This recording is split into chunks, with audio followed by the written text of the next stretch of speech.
Hello, everyone. It is my pleasure to be here with you today. My name is Dr. Megan Wasson, and I look forward to sharing with you reproducible strategies to approach the obliterated posterior cul-de-sac.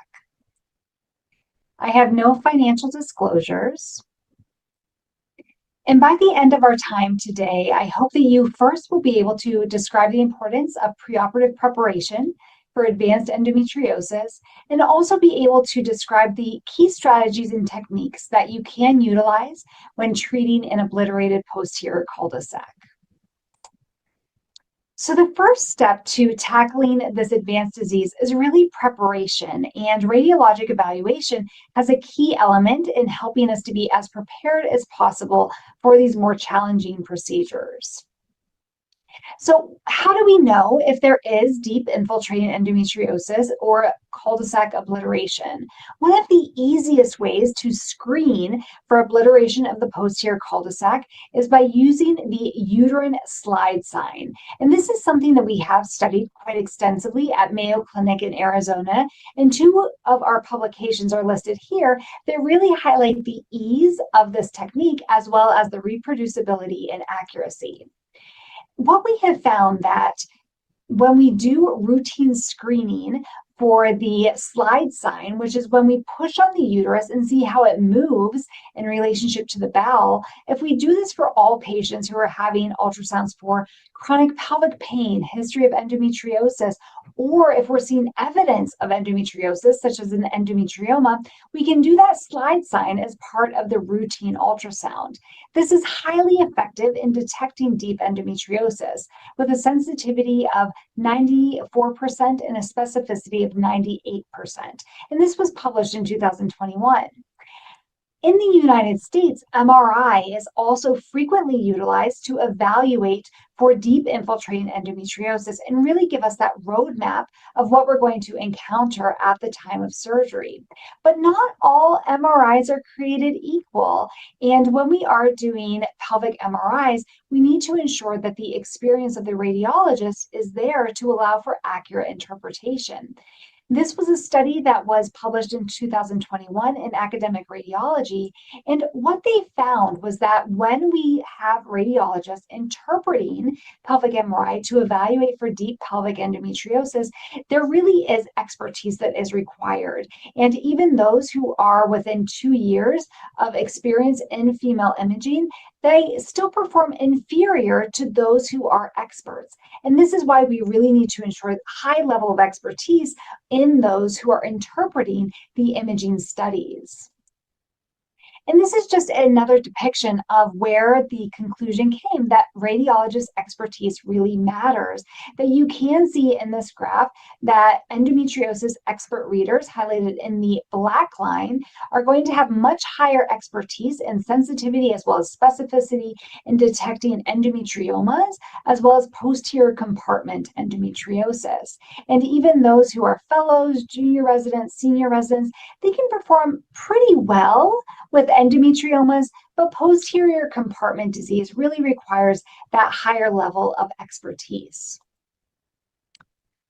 When it comes to ultrasound, you can use systematic ultrasounds to also thoroughly evaluate for the deep infiltrating endometriosis. So the slide sign is a great screening tool, but systematic evaluation with ultrasound can replace the diagnostic laparoscopy when there is deep endometriosis or ovarian endometriomas. And it can perform higher and be more sensitive compared to diagnostic laparoscopy, specifically for rectosigmoid endometriosis. So now that we know if there is endometriosis or not based on our radiologic imaging, let's talk about surgical intervention.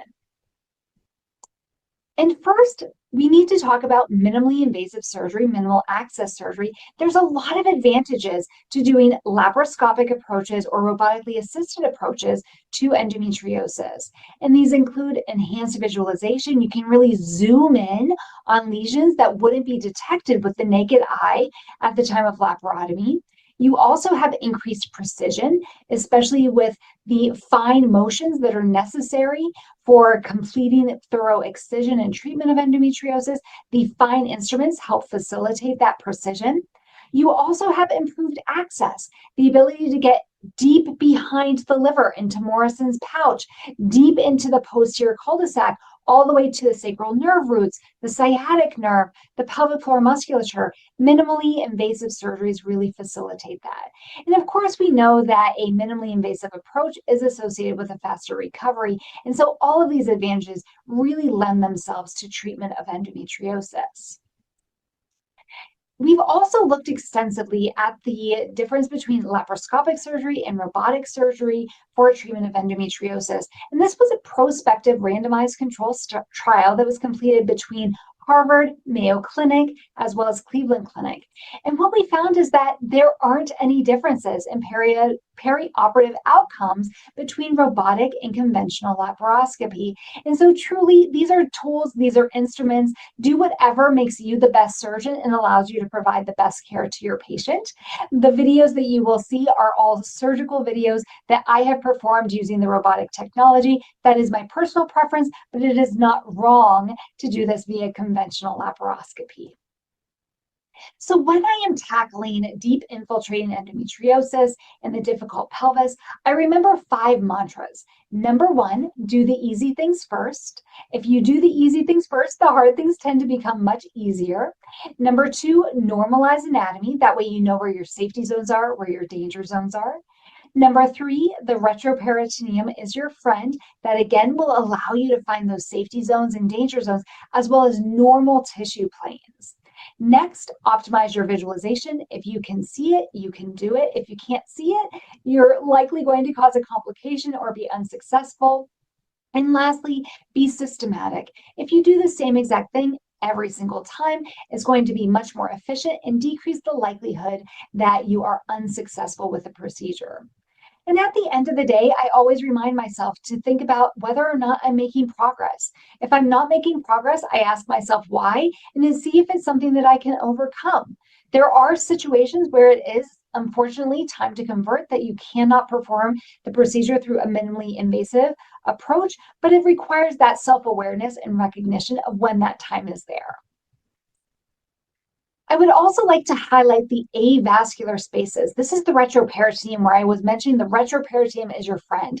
If you understand the avascular spaces of the pelvis, you will be very successful. With endometriosis surgery, we very commonly live in Okabayashi space, so the medial pararectal space between the rectum and the ureter and caudate to the level of the uterine artery. And so this is the area that we are going to be focusing on when it comes to excision of endometriosis and unraveling the posterior cul-de-sac. One of the first things that I want to highlight is how to increase your visualization and enter the retroperitoneum and peel away the peritoneum. And that's via oophoropexy and peritonectomy. So here in this surgical video, we're going to start by doing a thorough evaluation. There does appear to be visual endometriosis involving the posterior broad ligament.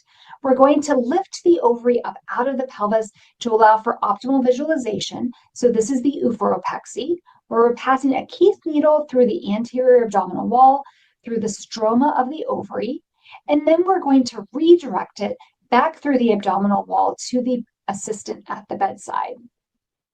You can tuck the fallopian tube behind the ovary to again aid in visualization, and now we have full access to the posterior cul-de-sac. We can now enter the retroperitoneum by starting at the pelvic brim. We make a small window into the peritoneum, undermine the peritoneum using a Maryland bipolar forceps, and then use monopolar electrosurgery to open up the peritoneum parallel to the infundibulopelvic ligament. We maintain hemostasis as we move along and fully open the peritoneum using monopolar electrosurgery parallel to the IP ligament, inferior to the ovarian stroma, and to the level of the uterus. Once that peritoneal incision is made, we pull the peritoneum medially, enter Okabayashi space, you find the ureter immediately, and now once we see it vermiculate, which we see right there, we're able to open up the peritoneum further and use traction, counter traction, to allow dissection of that areolar space and the ureter to continue to lateralize along the pelvic side wall. And we're able to continue this to allow for complete excision of the peritoneum, which is where endometriosis, whether superficially or deep infiltrating, is going to be located. And so we can continue this all the way to the level of the uterus. Here we're separating it from the ovarian fossa, and again using monopolar electrosurgery in the thin areolar space in the avascular plane of Okabayashi to really allow for complete removal of that peritoneum.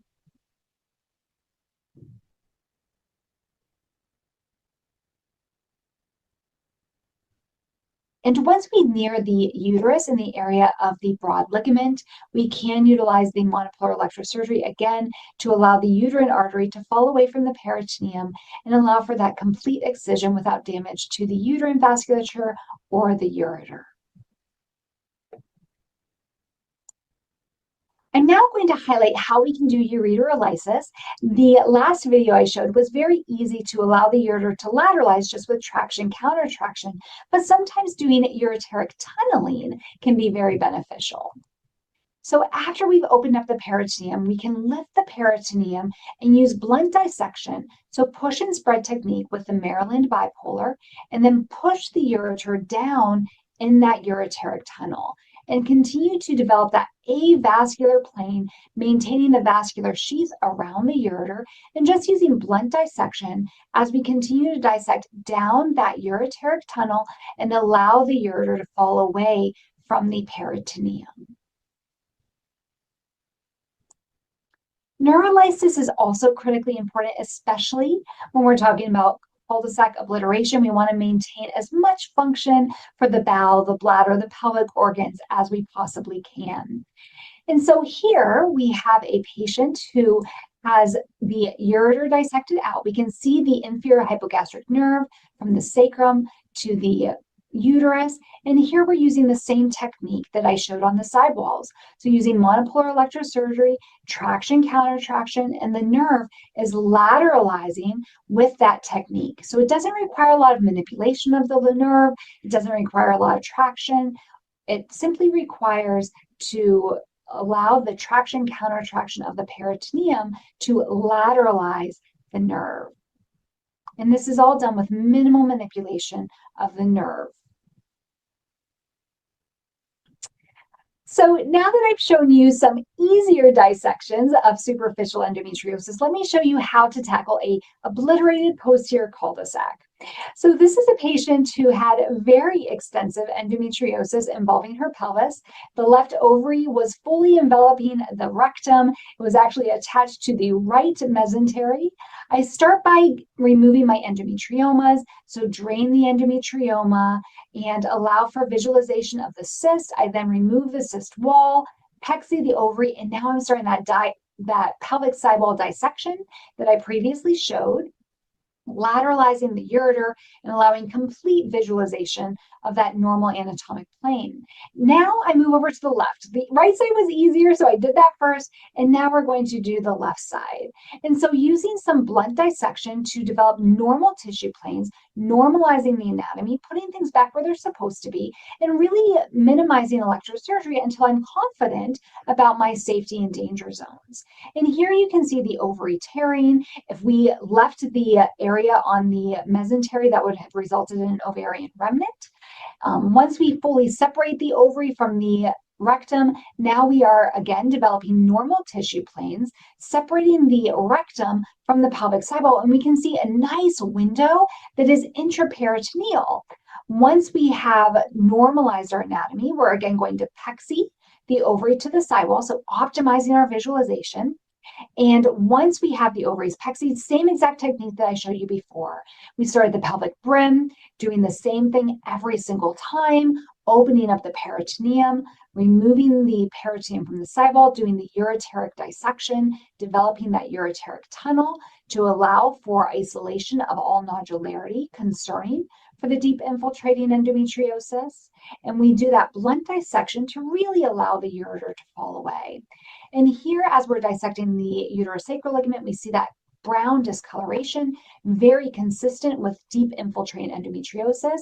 When we see bleeding, that's a sign that we're now in a normal tissue plane and we have a good margin around the disease. Now that I've removed the nodularity, I come back up to the rectal mesentery on the right, and we can see that ovarian remnant that I referred to that we would have left in place had we not continued with this dissection. So now we're going to continue to bring the peritoneum medial off of the sacrum. We're going to circumscribe the nodule that is the small amount of ovarian tissue remaining on the rectal mesentery. And we just score the peritoneum to allow for visualization of normal tissue planes and utilization of traction countertraction. So now we can begin lifting the ovarian tissue away from the rectal mesentery using monopolar electrosurgery, maintaining hemostasis, and visualizing the normal tissue planes as we work from easy to hard. And so the easy part right now is going to be doing that circumscribing. And now that we have the peritoneum completely released, we're going to use monopolar electrosurgery to separate the mesenteric blood supply and allow for full removal of all nodularity, all disease that is involving the rectal mesentery. And so now that we have the nodule lifted, we confirm that we do have it completely circumscribed using monopolar electrosurgery. And now we can see the normal posterior cul-de-sac with complete removal of all areas of endometriosis compared to when we began.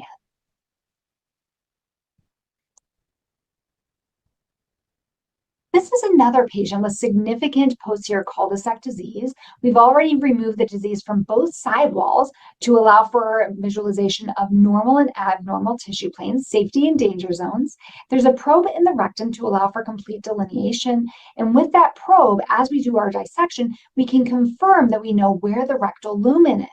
So I know that what I'm holding in my left hand is nodular, it's thick, it's involved with endometriosis, but the rectum is inferior to me. And I see that thin areolar plane. I'm going to capitalize on the avascular planes and continue to circumscribe this nodularity. Here you're seeing me cut through the nodularity that's suspicious for involvement with endometriosis, and this allows me to increase the visualization of the rectum and allow me to see that safety danger zone, which I will then be able to remove all areas concerning for endometriosis.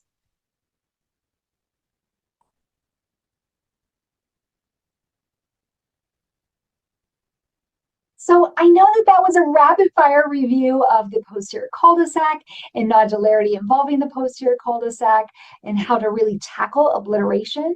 And I hope that you learned that number one, preparation really is key. Whenever I'm going to the operating room with significant endometriosis, I make sure that I'm going with eyes wide open. That way I'm not surprised. And my preoperative imaging and review of patient symptomatology is really essential for that. Number two, I work smart, not harder. So again, always being systematic, doing the easy things first, normalizing anatomy, going into the retroperitoneum, find your safety and danger zones. That's really going to help facilitate a safe and efficient surgery. And lastly, the needs of the patient come first. I did allude to this earlier, but when in doubt, recognize your own skill set, be humble with your own skill set, and know when to bring additional consultants with you. If you don't feel comfortable tackling the bowel, that's okay. Bring your general surgeon, your colorectal surgeon, GYN oncology, whoever your surgical expert is that is going to help facilitate that surgery for you. And lastly, conversion is not a failure. Truly, if we're putting the patient at the forefront of what we're doing, we want to make sure that we are minimizing complications and we can really push the envelope with minimally invasive surgery.